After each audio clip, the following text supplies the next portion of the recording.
With the fall of the UML-led provincial government in Koshi, parties including Nepali Congress and Mao Centre have jointly staked their claim for the new government. Even as the calculation for power share continues, the volatile politics has raised significant questions on the validity of provinces.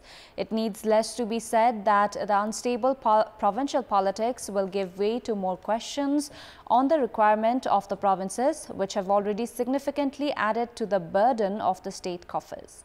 Good morning, I'm Chitrakar, and these are the headlines of the hour. Nepali Congress and Mao Centre stake their claim for the Koshi Province Chief Minister. Dispute on who to lead first. Provincial governments remain unstable. The Nepali migrant workers previously centered in Gulf countries started shifting attention to European countries, including Portugal, Italy and Spain. Israel's military hits a command center for militant fighters in the West Bank city of Jenin early this morning. At least 2 Palestinians killed. And Nepal taking on Singapore in the semi-final of the ACC Men's Under-16 East Zone Cup. Nepal post a victory target of 185 runs after batting first. It's Guru Purnima, or Happy Teachers' Day today. The day is being observed with much fanfare across the country today by expressing homage to all the known and unknown gurus or masters. As per the Eastern philosophy, the Guru Purnima today is also celebrated as the birth anniversary of Ved Vyas, the writer of the Hindu epic Mahabharata.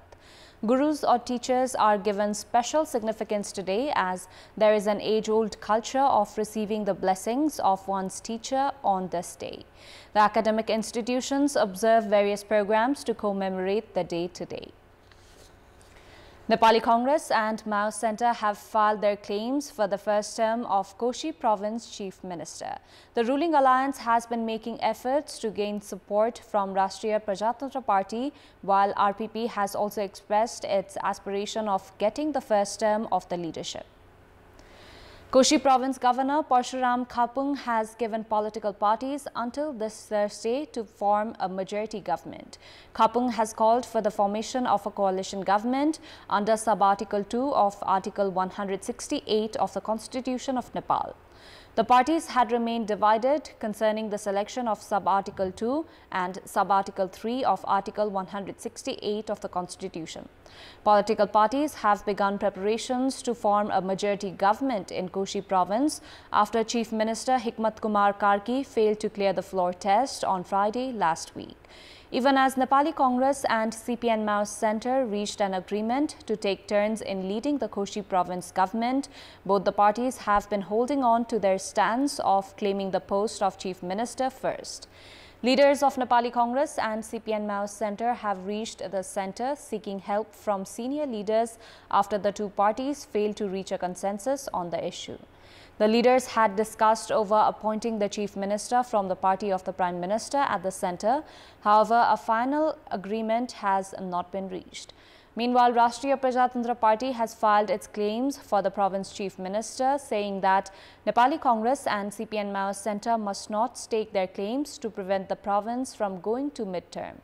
After Janata Samajwadi Party opted to stay out of the province government, Chief Minister Hikmat Kumar Karki failed to secure the floor test on Friday, and the process to form a new government started. There was general expectation that when the provincial governments began their second term, the politics would be more stable. However, the provincial governments have remained volatile since the beginning of the second term. The change in the dynamics of national politics at the centre has also taken its toll at the provinces. The change at the centre has also impacted the dynamics of provincial politics at Koshi. With the UML-led government unable to win the confidence vote floated by its chief minister, the province is poised for a change in the government. The lawmakers representing Nepali Congress and CPN Mao Centre have started flocking to the centre in the anticipation to address the political crisis that has engulfed Koshi Province.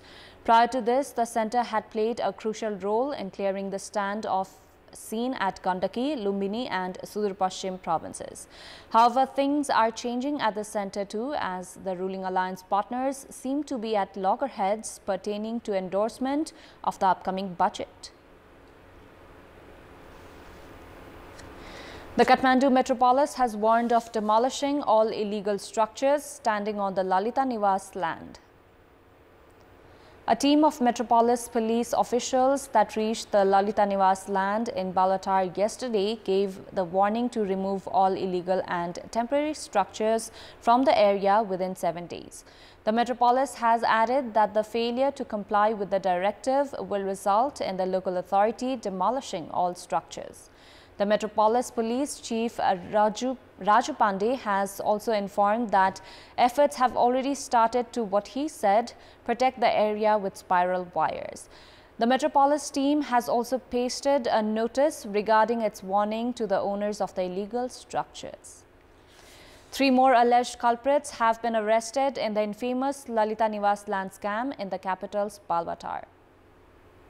The Central Investigation Bureau CIB of Nepal Police arrested Babu Raja Maharjan, then Land Survey official Ghaman Kumar Karki and then Ward Secretary Shivaji Bhattrai.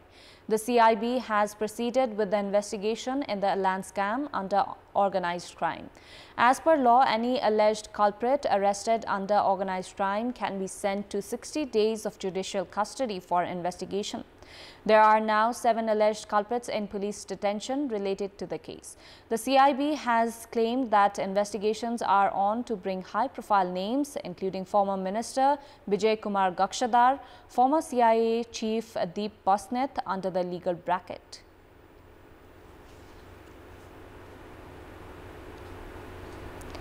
In our Public Voice segment, we had asked people in several provinces what should be done to have cordial relations between the federal and provincial governments. Let's take a look at what they had to say.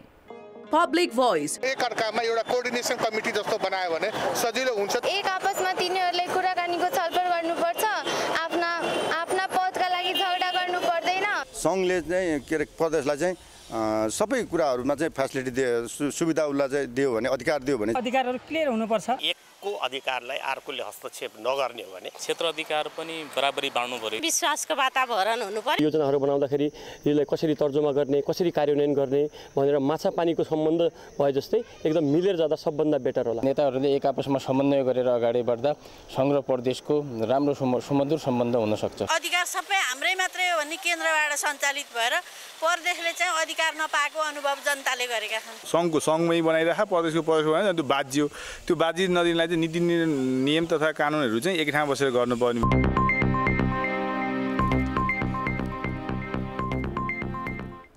Two-way vehicular movement through the main highway that connects the country with the federal capital, Prithvi Highway, has resumed. Vehicular movement through bridge number 3 of Icha Kamana Rural Municipality has resumed since 7:45 a.m. this morning after removing the debris from last night's landslide. Vehicles that had lined up on the highway have been able to move towards their destination following the resumption of the roadway.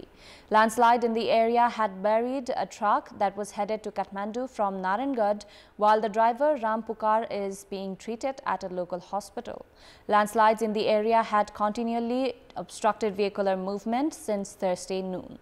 Meanwhile, Chitwan District Administration has urged everyone to refrain from travelling through the route unless essential. Likewise, vehicular movement through the Mechi Highway has remained obstructed.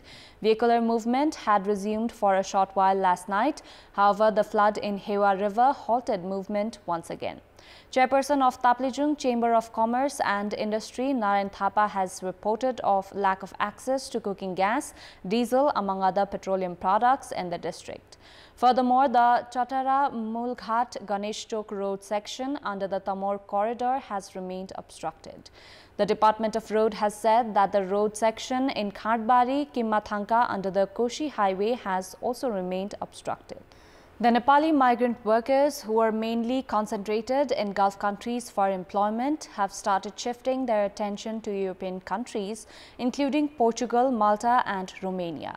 However, Nepal lacks a labour agreement with these nations, while an increase in number of Nepali nationals have started arriving in these countries for employment opportunities. Number of the workers who had collected experience in Gulf countries are now opting for European nations. Many migrant workers have arrived in Portugal with reports which are yet to be independently verified that it is easier to obtain permanent residency there. Many workers are also found to have paid a large sum of money to agents in the name of getting visit visa. However, Nepal is yet to strike a labour agreement with these nations despite the demand for Nepali workers, which has deprived the workers from Nepal lucrative employment opportunities. Meanwhile, some 3,000 complaints were filed this year at the Department of Labour. Minister for Labour, Employment and Social Welfare, Sharat Singh Bhandari, has maintained that an agreement would be struck soon with these European countries to facilitate employment opportunities.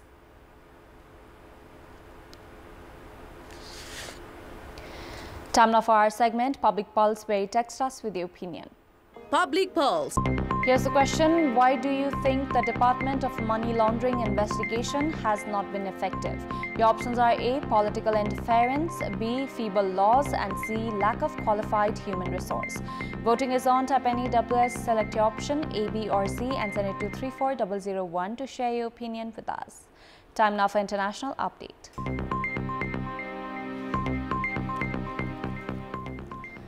The grandmother of Nahil M tells rioters to stop the violence, saying she has faith in the judiciary to bring justice. The grandmother of 17-year-old Nahil M has called for calm after days of unrest in France over his fatal shooting during a routine police traffic check.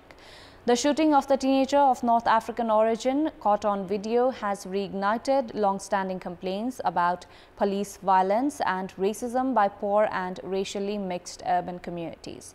Several hundred people on Saturday rallied at Nanterre's Grand Mosque in the Paris suburbs to express their support for the family as the teenager was buried. The 38-year-old policeman who fired the fatal shot was charged with culpable homicide and jailed on Thursday. 2 people were killed and 28 others were injured, including an estimated 14 children, in mass shooting in Baltimore, Maryland early Sunday morning after a neighborhood party. An 18-year-old woman and 20-year-old man were killed and 9 people were still hospitalized with gunfire wounds Sunday afternoon, including a few in critical condition. Among the injured were some 14 victims under the age of 18, said Richard Worley, acting commissioner of the Baltimore Police Department, noting that they were still trying to confirm victim ages. Worley said police were searching for multiple suspects and he urged the community to come forward with any information or videos. The tragedy rattled the city of Baltimore, 64 kilometers north of Washington, D.C., at the start of the 4th of July holiday weekend, when Americans typically gather for parades, barbecues, and fireworks. The shooting occurred shortly after midnight at the Brooklyn Day block party in the Brooklyn Homes neighborhood of Baltimore, which hundreds of people attended. A witness said that they had heard 20 to 30 shots fired. Israel's military said it hit a command center for militant fighters in the West Bank city of Jenin in a strike early this morning that local residents said killed at least 1 person and involved a missile fired from the air. The Israeli military said it struck a joint operations center which served as a command center for fighters from the Jenin Brigades, an armed unit comprised of fighters from different militant groups. Last month, Israel killed 3 militant gunmen near Jenin in the first drone strike in the West Bank since 2006, as violence across the region has surged. It declined to specify whether Monday's strike also involved a drone. The Palestinian Health Ministry said 1 person had been killed and another wounded in the attack. Local residents said a missile fired from the air had hit a house and smoke was coming out of the wreckage. Before wrapping up, here's a look at the top stories once again. Nepali Congress and Mao Center stake their claim for the Koshi Province Chief Minister. Dispute on who to lead first. Provincial governments remain unstable. The Nepali migrant workers, previously centered in Gulf countries, started shifting attention to European countries, including Portugal, Italy, and Spain. Israel's military hits a command center for militant fighters in the West Bank city of Jenin early this morning. At least 2 Palestinians killed. And Nepal taking on Singapore in the semi-final of the ACC Men's Under-16 East Zone Cup. Nepal post a victory target of 185 runs after batting first. That's all for the moment. Thank you for watching. Bye for now.